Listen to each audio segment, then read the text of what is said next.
This is section 9.4, sum to product and product to sum. Okay, so these are the last set of trig identities. So basically what this is doing is that you're just making the product of two trig functions, and you're just making them into the sum of two other trig functions. Okay, and vice versa. So taking the sum of two trig functions and adding and then having it as a multiple. So these are not very difficult to derive. All you really have to do is use the sum and difference formulas and then just add them together. Okay, so for example, if you wanted to take sine alpha plus sine beta, um, I'm sorry, cosine alpha minus beta and cosine alpha plus beta, just add them up and then plug in the formulas and you end up getting all of this. So they're not really difficult to derive. We're only going to do one example. There really is nothing really to this type of things. Just go back to the other videos and really look for the ones that I really emphasized. These I just want to show you that they actually exist and they are probably meaningful in some way. I never personally had to really use them, but they do appear in some areas. So let's just go ahead and just do a quick problem. So we want to rewrite sine 2x and cosine 3x as a sum of two trig functions. Okay, so we're just going to first start off by writing sine of 2x and then cosine of 3x. So we want to write them as a sum. So all we got to do is look at the formula that best relates that. So notice that the sine and the cosine will relate to the first one, this guy. Or actually it will be the second one. Okay, so you will just write 1/2. The first guy is going to be the sine of alpha and beta. So in this case, this is my alpha and this is my beta. So it'll be 2x plus 3x plus the sine of now is going to be the subtraction between those two. 2x minus 3x. Okay, so now this guy is going to be 1/2 sine of 5x plus sine of negative x. Okay, at this point you can probably use the even and odd functions. We know that this is going to be sine of 5x. And then this guy, I can just take out a negative. Well, this is going to be taking out the negative because this is an odd function, so it's minus sine of x. So this is just using the even and odd functions, even and odd identities.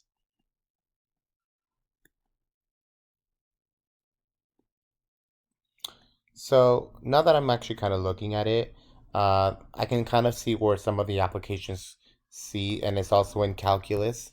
Trying to take an antiderivative of this is really hard, but then doing it this way is actually really easy. So now thinking about it, I can see how these guys are pretty good. They don't appear as much as the double angle, but they do kind of appear, I suppose, depending on who's your calc teacher. Um, all right, so I just want there really is nothing much to these formulas other than just plug and chug. Um, so what I really want to end this section in is just being able to do some verification of identities. So here we're going back to verifying identities, and we want to make sure that one side is equal to the other side. What you can do is you can pause the video and try them out, and you really want to be able to look at all of the identities that we've talked about. So you can either write all of the identities in a separate piece of paper, have them there handy for you, and then whenever you see that you might need one of them, you might want to go back and see it and use it. But I'm going to go ahead and start some of these. So the first thing that I want to do is you have tangent of x plus pi over 4 is equal to tangent of x plus 1 divided by 1 minus tangent of x. So I feel like the hardest part in this case is this guy. And I kind of see a sum between those two. So I'm going to start off with the left-hand side. I see a sum between two different angles, x and pi over 4. So that kind of immediately tells me that I want to use a sum and difference formula. Using that formula, I'm going to get the tangent of x plus the tangent of pi over 4 divided by 1 minus the tangent of x times the tangent of pi over 4. Okay, so on the top part, I get tangent of x. The tangent of pi over 4 is just going to be a 1. Then you have 1 minus this is another 1, so you just get tangent of x. You can see that now we got what we wanted, okay, which is basically equal to the right-hand side, right? This is equal to the right-hand side, okay? So not that big of a deal once we know the formulas, which formulas we have to be able to use, okay? So now I have here something that's squared and then something that's like looks like kind of like a double angle identity. So I'm going to start off again with the left-hand side. I think the left-hand side is a little harder or a little easier also to work with. So I have sine t minus cosine t squared. The squared means that there's two of them. So then sine t minus cosine t. So now I'm going to go ahead and just FOIL this out. So I'm going to get sine squared t. That's going to be the first one. Then I'm going to get this minus sine t cosine t. Then I have another one minus sine t cosine t. And then finally I have my last one plus cosine squared t. So now notice that I have the squares here. So I basically have cosine squared t. And then I have a plus, oh, let me write it like this. I don't know why I'm writing it like that. So I have the sine squared t plus this cosine squared t. And then this guy is going to be minus 2 sine t cosine t. Notice that this guy is just equal to 1. That's a Pythagorean identity. This guy, using the double angle formula, you can see that this is equal to sine 2t. Okay? And notice that this guy now equals the right-hand side. So that means I am done. Okay? All right, and now here is the last problem. So again, I feel like, oh no, which one would be better? Maybe feel like using sine 2t actually might be a mistake.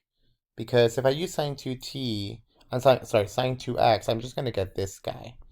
There's no way I can use this guy to get the other side. So I'm going to use the right-hand side instead. Let's see where that takes me. So I'm going to use the right-hand side. And that's just going to be 2 tangent of x divided by 1 plus tangent squared x. So I think the easiest way to kind of do this is maybe convert everything to sine and cosines. So this guy is going to be sine x over cosine x. And the bottom one is going to be 1 plus sine squared x over cosine squared x. So this one, if I find the least common denominator, I can have cosine squared x sine, oops, that's wrong, cosine squared x, because they both have to be exactly the same. And then the other one's going to be sine squared x over cosine squared x. Okay, so now if I add these guys, I'm going to get 2 sine x over cosine x. And then on the bottom, I just get this cosine squared x plus sine squared x divided by cosine squared x. So we get 2 sine x over cosine x divided by the top guy is just a Pythagorean identity, which is just 1 over cosine squared x. So now this is just a division. So I have 2 sine x over cosine x divided by this bottom part, which is just 1 over cosine squared x. So now what I have is just this 2 sine x over cosine x. I'm going to multiply, change the division to a multiplication, and then flip the second one to cosine squared x. And now you can see that one of them will cancel out. So this guy cancels out, and I'm left with one of them. So I'm left with 2 sine x cosine x. And now this guy equals sine 2x, which is equal to the left-hand side. Okay, so that one was a little bit of a tricky one. Okay, so being able to use the identities really helps verifying a couple of them.